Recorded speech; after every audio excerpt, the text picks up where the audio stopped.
Climate change is becoming to be a serious issue in our society. As population skyrockets, and as we consume more fossil fuels than we can ever possibly hope to produce, we are digging ourselves into a hole with climate change. 2012 was the hottest year in the States since data tracking started in 1972. Lake Huron and Lake Michigan are at all-time lows for water level. In the US in 2012, there were 1,000 tornadoes. Tornadoes are becoming more frequent in North America and more aggressive than ever before. There have been more serious and more severe forest fires. The Maritimes are expecting worse and more hurricanes than ever before. In the last decade, it's seen some of the most powerful hurricanes ever.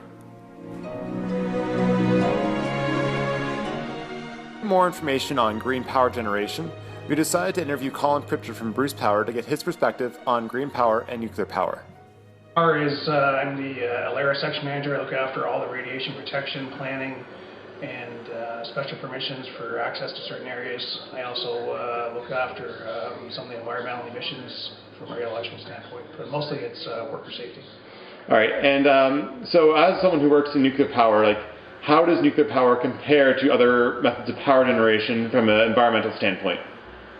Well, nuclear power creates virtually no greenhouse gases. There is, of course, the nuclear waste, which there is a process and a plan to deal with that.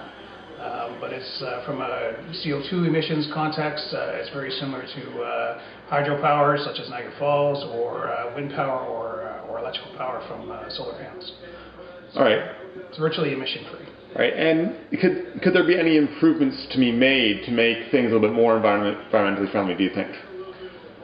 Well, Ontario's done a lot in the last few years. So we've shut down all the coal plants, shut down all the oil burning plants. So really now in Ontario, the only CO2 emissions that we have for power generation is from the natural gas plants.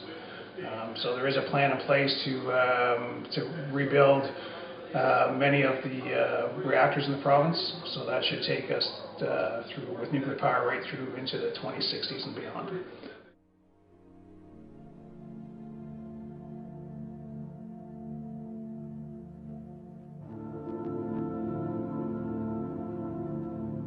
According to Greenpeace, China is the #1 emitter of greenhouse gas at the cost of a booming economy. China is currently reliant on burning fossil fuels and coal for factory production. This contributes astronomically to greenhouse gas emissions through the release of pollution as soot. These emissions have a negative impact on both the global climate and China specifically. In the last 10 years, severe drought has been a problem for many living in China, and more recently, air quality has been negatively altered. The capital city of China is Beijing, and in an article as recent as August 2015, it's been reported that the air in this city is so polluted that breathing it does as much damage to the lungs as smoking 40 cigarettes a day. So in the early 2000s and late 1900s, our government wasn't doing anything. Nobody thought global warming was even a problem. Everybody just thought, oh, it's a conspiracy theory, you know? It's not going to affect me in my everyday life, nor should it affect me anytime soon. But no, you are wrong. Global warming is actually a really big problem, and now our government is realizing that they have to do something about it. In 2015, they had the Paris Summit, and in the Paris Summit, they got all the countries together and decided, hey, let's do something. Let's fix this global warming thing. So that's exactly what we did. Now you notice we have the wind turbines. We have even started harnessing the energy from the water, from like Niagara Falls or just normal dams, stuff like that. And that is what the government is doing now. And that is good. It's good.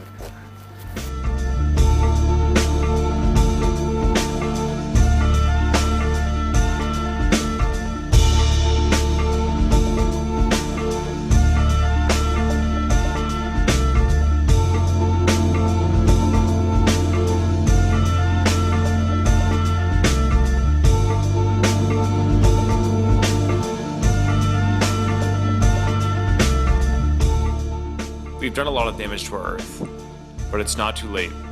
There's still time to reverse what we've done. But we have to act now. We have to save the Earth for our children and our children's children before it's too late.